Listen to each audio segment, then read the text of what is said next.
क्या होता है जब इंसान स्वीकार कर लेता है कि उसे रास्ता नहीं दिख रहा? अर्जुन ने अपना अहंकार छोड़ दिया है और श्री कृष्ण को अपना गुरु स्वीकार कर लिया है। आइए भगवत गीता की इस दिव्य यात्रा का दिन 19 में आपका स्वागत है। ओम श्री कृष्णाय नमः।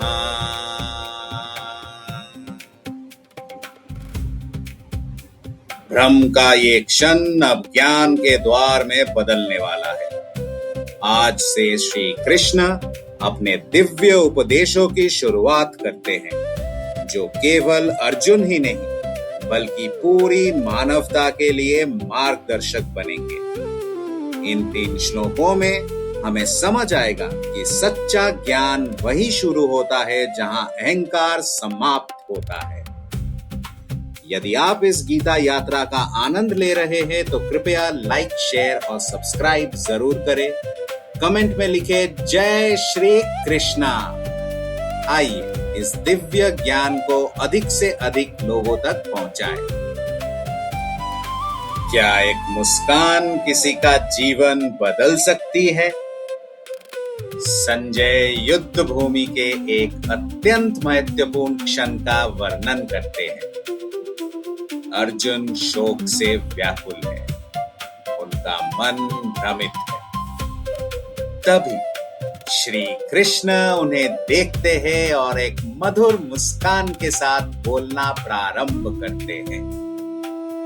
ये मुस्कान उपहास नहीं है, ये करुणा है। ये उस गुरु का विश्वास है जो जानते हैं कि अब अज्ञान का अंधकार समाप्त होने वाला है। जब हम सीखने के लिए तैयार होते हैं, तब ईश्वर का मार्गदर्शन हमारे जीवन में प्रवेश करता है। क्या हमारा अधिकांश दुख गलत दृष्टिकोण का परिणाम है? श्री भगवान उवाच अशोच्यानन्वाशोचस्त्वं प्रज्ञावादंश्च भाषसे गतासुन्नगतासुंश्च नानुशोचन्ति पंडित। श्री कृष्ण अपने पहले उपदेश में अर्जुन से कहते हैं कि ज्ञानी व्यक्ति ना जीवितों के लिए शोक करता है और ना ही मृतकों के लिए। क्यों? क्योंकि वो शरीर से परे आत्मा के सत्य को जानते हैं। हम अस्थायी चीजों को स्थायी मान लेते हैं और उनके बदलने पर दुखी हो जाते हैं। ज्ञान की शुरुआत तब होती है जब हम बाहरी रूप से आगे देखना सीखते हैं। गीता का पहला पाठ युद्ध नहीं है, बल्कि सत्य को पहचानना है। क्या आत्मा कभी जन्म लेती है या कभी मरती है? श्री कृष्ण एक महान आध्यात्मिक सत्य प्रकट करते हैं। न तो एवं जातु नाशम न त्वं नेमे जनाधिपा न चैव न भविष्याम सर्वे वयम मतः परम। कभी ऐसा समय नहीं था जब श्री कृष्ण, अर्जुन या ये राजा अस्तित्व में नहीं थे, और कभी ऐसा समय नहीं आएगा जब वे अस्तित्व में नहीं रहेंगे।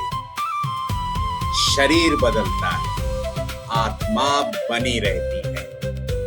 यही वो आधार है जिस पर गीता का संपूर्ण ज्ञान खड़ा है। जब हम अपनी शाश्वत प्रकृति को समझते हैं, तब भय धीरे धीरे समाप्त होने लगता है। इन प्राचीन शिक्षाओं का आज के जीवन में क्या महत्व है? आज के 3 श्लोक हमें 3 महत्वपूर्ण बात सिखाते हैं। ज्ञान की शुरुआत विनम्रता से होती है। दुख कम होता है जब हम अस्थायी परिस्थितियों से ऊपर उठते हैं। भय कम हो जाता है जब हम अपनी आत्मिक पहचान को समझते हैं। भ्रम की स्थिति में सही मार्गदर्शन खोजें। हानि या परिवर्तन के समय धैर्य रखें। अपने जीवन को केवल बाहरी उपलब्धियों से ना आंकें। अपने भीतर के शाश्वत स्वरूप को पहचानें। सच्ची स्पष्टता तब आती है जब हम समस्या से ऊपर उठकर सत्य को देखते हैं। आज गीता का वास्तविक ज्ञान आरंभ हो गया। अर्जुन ने समर्पण किया, श्री कृष्ण ने उपदेश प्रारंभ किया। ज्ञान की पहली नींव रखी जा चुकी है। आज हमने सीखा कि ज्ञानी अनावश्यक शोक नहीं करते और आत्मा शाश्वत है। अज्ञान से ज्ञान की ये यात्रा अब सचमुच शुरू हो चुकी है। कल दिन 20 में हम जानेंगे आत्मा और शरीर का संबंध, मृत्यु का वास्तविक अर्थ, चेतना की शाश्वत प्रकृति, आध्यात्मिक ज्ञान भय को कैसे समाप्त करता है। यदि ये गीता श्रृंखला आपको प्रेरित कर रही है तो कृपया लाइक, शेयर और सब्सक्राइब करें। कमेंट में लिखें जय श्री कृष्णा। कल फिर मिलते हैं गीता के अगले दिव्य संदेश के साथ।